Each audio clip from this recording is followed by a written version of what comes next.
So ek wil vandag iets lees en hier is bietjie rof en jy mag dalk bietjie so 'n paar tweetjies kry terwyl ons dit lees. Maar dis uit God se woord, hierdie kom in Romeine en die Here begin 'n paar duidelike goed vir ons, wat hy vir ons duidelik met ons wil deel. En hy sê, daarom is daar vir jou geen verontskuldiging nie.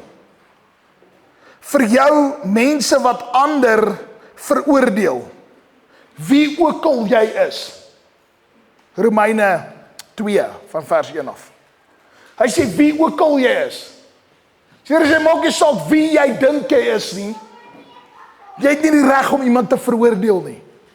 Dan kom hy verder, dan sê hy, deur jy oor 'n ander oordeel uitspreek, veroordeel jy jouself. Want jy wat veroordeel, doen dieselfde ding. God verduidelik vir jou, you missing it as well. Hy sê, ons weet dat God regverdig handel, wanneer jy mense wat sulke dinge doen veroordeel, maar jy mens wat ander veroordeel wat sulke dinge self doen. En jy doen dit self. Verbeel jy jou dat jy aan die oordeel van God sal ontkom? Hy sê, dink jy dat jy gaan wegkom van God? Hier is Nuwe Testament. Baie mense wil sê, o nee, die Here werk nie so in die Nuwe Testament nie, broer. Dit staan in die Nuwe Testament geskryf. God is ryk, en hier verduidelik hy vir ons, dan shift die Here ons fokus. Hy verduidelik vir ons, jy wat dink, jy is goed en you missing it. En dan verduidelik die Here, hoe roep hy ons na hom toe. Dan verduidelik hy ons, hoe skree hy vir my en vir jou. Hoor wat sê hy, hoe doen hy dit? Dan vers 4, hy sê, God is ryk in goedheid, verdraagsaamheid en geduld. So hy verduidelik nou net vir jou, jy wat oordeel, jy gaan dit kry. En dan sê hy, God is. Soos eintlik wat die Here sê, moenie iets uitbeeld wat ek nie is nie. Die Here sê, wees bitter versigtig om iets te wees wat ek nie is en sê dis ek. Hy sê, ek gee nie om wie jy is nie, en ek glo en hy praat veral met leiers en mense wat in hoër posisies is. Maak dit baie duidelik hier, soos meer vir leiers as enigiemand anders te. Maar ek dink hy praat met almal. Hy sê, wie ook al jy is. Hy sê, God is ryk in goedheid, verdraagsaamheid en geduld. Maar weet jy wat het gedoen? Omdat ons glo God het goedheid, en God is verdraagsaam en God het geduld, het ons begin gekies om sy goedheid te maak. God is goed, soos hy sal my vergewe. Ek kan aangaan. En voordat jy self kry, verhard jy jou hart teenoor die Here. Jy luister al hoe minder vir sy stem, en jy doen al hoe meer wat jy wil doen, en voordat jy self kry, mis jy God totaal en al. Ek het onthou wie het my gevra, die nou sê met my, ek verstaan dit nie. Hoekom is daar tye wat ons die Here dien, en dan voel ons as the top of the world, en dan net so rukkie, dan slide ons weer af, en dan besef ons het weer God nodig, en dan bou ons weer op. Hoekom gebeur dit? Sê ek baie maklik. Ons begin in die gees kom, en dan dink ons het dit bereik. Dat in plaas van om in die gees te bly, beweeg ons terug in die gees in. Wat die gees is wat wil die Here hê? Wat verwag God van my? Wat sê die Here vir my? Verstaan jy, vandag as ek jou vandag vra, as voordat jy iets doen, en jy vra die Here, Here, dra hierdie u goedkeuring weg. As die Here ja sê, dan kan jy doen. Maar as dit nie goedkeuring, God se goedkeuring wegtrek, is jy besig om sonde te stap teenoor God. Dan eer jy nie God nie. Ons kan sê ons het hom lief, maar dan eer ons hom nie. Dan is dit net van, hy is mos geduldig. Hy is okay. Maar dis nie wat hy wil hê nie. Hy wil ons trek met sy goedheid. Sy goedheid is nie daar vir ons om te ons bereik nie. Maak dit sin? So hy kom hierdie gedeelte, hy sê, God is ryk in sy goedheid, verdraagsaamheid en geduld. Sê dit vir jou niks nie. Ek love it. Sê dit vir jou niks nie. Dan verduidelik hy. Hy sê, besef jy nie dat God jou deur sy goedheid tot bekering wil lei nie.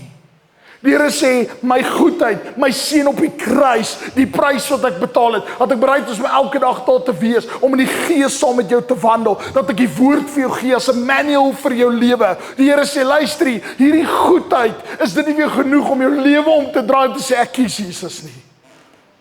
Ek kies Jesus nie. Dan kom hy verder. En dan lees ons dit, dan sê hy,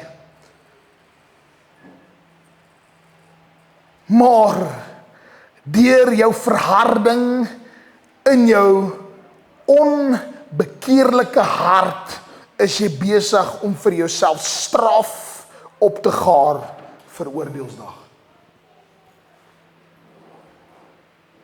Wanneer God sy regverdige oordeel uitspreek, hy sal erken vergeld volgens sy dade aan die wat in goed gedoen het, volhard het en op 'n manier soek na die ewige begeerlikheid, eer ontvang. Soos wanneer jy die regte ding doen en dan verduidelik hy vir ons, as ons dit nie doen nie, sal ons dit mis. Soos vandag wil ek nog een stuk lees of net verduidelik. Ek sal dalk 'n stukkie lees. Kom, ons gaan so doen. In Matteus 26 vers 25, John het laasweek oor gepraat. John het gepraat oor Judas wat Jesus Rabbi genoem het. Maar ek wil vandag op iets anders klem lê, want dis wat die Here my hart gelê het is. Almal vra, Here, is dit ek wat U gaan verraai? Almal vra dit. Almal vra dit. Nee, korrek? Almal vra, hy vra vir almal. Hy sê vir Judas, dit is jy. Maar sy hart is so verhard dat hy nog steeds sal doen wat hy wil. En geld kies bo God. En dit kos sy lewe. Dit kos sy lewe vir ewig, sien hy nooit die koninkryk van God nie. As ons van daai besluit. Baie keer in ons lewe vat ons hierdie besluite asof môre is net nog 'n dag en môre vergewe die Here ons dit gaan aan. Maar ek wil jou vra, as jy daai besluit gemaak het om jou rug te draai op die Here, mag dit dalk jou lewe kos vir ewig. En wat dan? Wat dan? Sê kan hom as jy Jesus pastoor, maar jy's rof, jy preek verskriklike goed. Weet jy hoekom? Want ek wil nie hê jy moet die koninkryk van God mis nie. Ek wil nie hê jy moet mis dit waarvoor die Here jou geroep het nie. Die ding is baie keer in ons lewe, Here roep ons terug en sê, come on, maak jou hart oop. Maar hy verduidelik het vir ons baie duidelik in hierdie gedeelte dat die rede hoekom hy nie sy hart oopgemaak het is omdat sy hart verhard was. Die Engelse vertaling verduidelik het so, hy sê, he had a callous heart. Dis 'n hart met eelte op. En weet jy wat maak 'n hart hard? Weet jy wat maak 'n hart hard? Deur om die heeltyd die Here te disobey en nie na hom te luister nie. Ek sal maak wat ek wil. Ek sal maak wat ek wil. Ek sal maak wat ek wil. Dan is jou hart nie meer sag nie. Vandag is ons in so 'n wêreld. Weet jy hoekom beteken Christus aan, of dis my teorie. Ek mag heeltemal verkeerd wees op dit. Ek glo die 'n groot rol hoekom die kruis van Jesus en sy dood nie meer vir ons veel beteken nie, is omdat ons elke dag dit op die nuus sien, elke dag op social media sien hoe iemand sterf. En nou is dat iemand vermoor word, het nie meer vir ons waarde nie. Soos nou ons sê, daar iemand is vermoor vir jou, of het sy lewe gegee vir jou, het dit nie meer waarde vir jou nie, want is dit nog iemand. Jou brein verstaan nie die realiteit van die situasie nie. Soos jy lees Johannes 3 vers 6, so lief het God die wêreld gehad, het sy eerstgebore seun gegee het, sodat elkeen wat hom glo, nie verlore mag gaan nie, maar die ewige lewe kan hê. En dit beteken vir jou niks nie. Daai skrif het geen waarde nie. Daar's geen substance in daai skrif nie. Daai skrif is nie 'n Jesus op 'n kruis vir my nie. Dis maar net soos Judas. Maak jy saak. Ek sal doen wat ek wil doen. Maar vanoggend preek ek nie hierdie preek vir Judas nie. Vanoggend preek ek hierdie preek vir kerk wat sê, Here, kom besny my hart weer. Kom breek daai eelt af, gee my 'n nuwe hart. I want to choose Jesus. En dis wat ek glo wat die Here ons voorroep vanoggend. Die Here roep ons nie as 'n kerk om net aan te hou en sonde te bly nie. Nee, ek glo die Here roep ons as 'n kerk om te sê, ek kies Jesus bo alles. Maak dit sin vandag? Ek glo die Here roep jou vanoggend tot bekering. En God sê, dis my goedheid, dis nie my ref nie, dis nie verhaal van Judas wat jou na Jesus toe moet lei nie. Nee, dis Jesus se goedheid, maar jy moet verstaan dat daar nog 'n gevolg is en hy verduidelik dit vir ons. Hy sê, vir die wat so lewe, sal eendag voor hom staan in oordeelsdag. Maar die wat bekeer het en hulle lewe neergelê het, hulle sal die koninkryk van God sien. Romeine verduidelik dit vir ons so mooi. Dit is daar in Romeine 8 waar hy sê, verduidelik hy vir ons dat die wat na die Gees wandel, wat sal met hulle gebeur? Hulle het geen wet nodig nie. Ek hoef nie weer te sê, luister, pas op vir dit, moenie dit doen nie, moenie dit doen nie, want as jy luister na die stem van God, sal hy jou nooit so toe lei nie. Maak dit sin vandag? Ek hoef nie vir jou 'n reëlboek te gee as jy Jesus volg nie.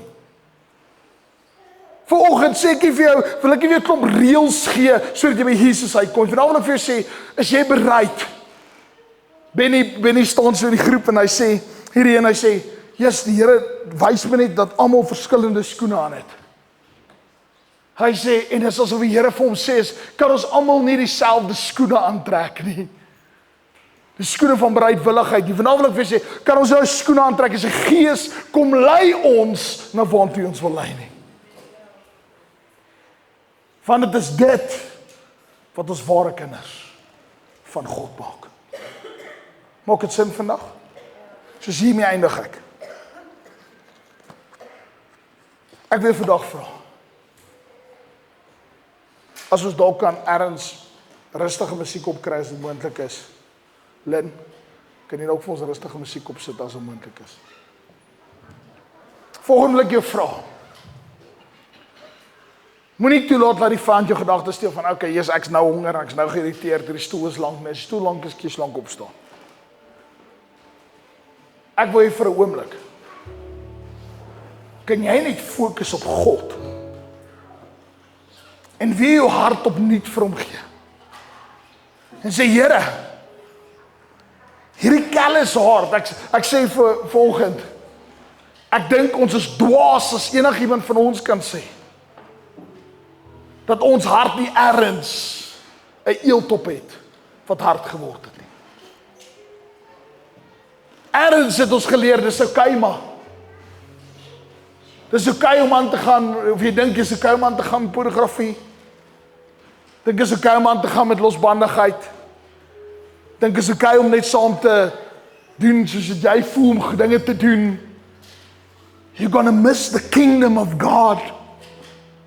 Ek roep jou vandag tot 'n plek en sê, ek smeek jou, kies Jesus. En al wat hy vir jou sê is, as jy dit kies, sê ek vir jou, die bloed van my kruis is genoeg vir jou. Ek is nie hier om jou pak slaag te gee, ek is hier om jou met oop arms te aanvaar. Hy sê, maar as jy gaan aanhou op die pad, gaan jy moet die prys dra.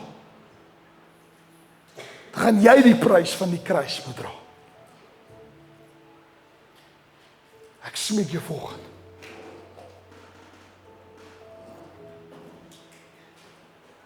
As jy moet trou.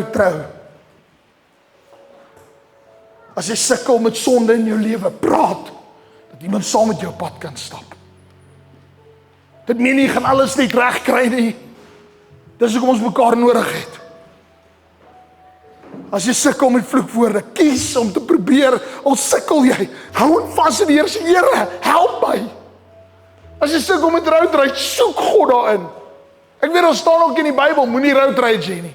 Dit eer nie God nie, man. Wat ook al jy doen, Kies Jesus. En dit meen nie, jy gaan nie uitstap en perfek wees nie. Dit meen dit meen nie, jy gaan nie uitstap en nie road rage nie. Dit meen volgende keer as jy road rage, jy gaan die eerste plek jammer vir die persoon sê, en die tweede plek wat jy gaan sê is, Here, kom verander my hart. Want ek gaan nie weer 'n harde hart hê en lewe soos ek wil nie.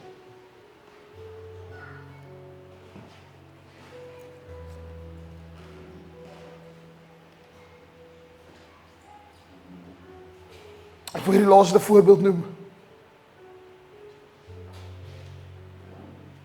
Jare terug, as iemand op 'n geel lyn verbygevat het almal soos, wat dink hierdie persoon doen hy? Vandag is baie van ons daai persoon. Hoekom? Want jou hart het geleer. Almal doen dit. Dis okay. Dis okay. Nie van die Here, wat eer U nie. Dis okay. Sien jy erg nie staan, sien die Bybel nie. Sien so ergie. Dis net 'n lyn. We're missing the Lord. Want ons hart het lief geraak vir dit wat verkeerd is. En die Here sê, kan nie weer my liefde ontdek volgende. Sal jou hart weer kom oopsluit volgende.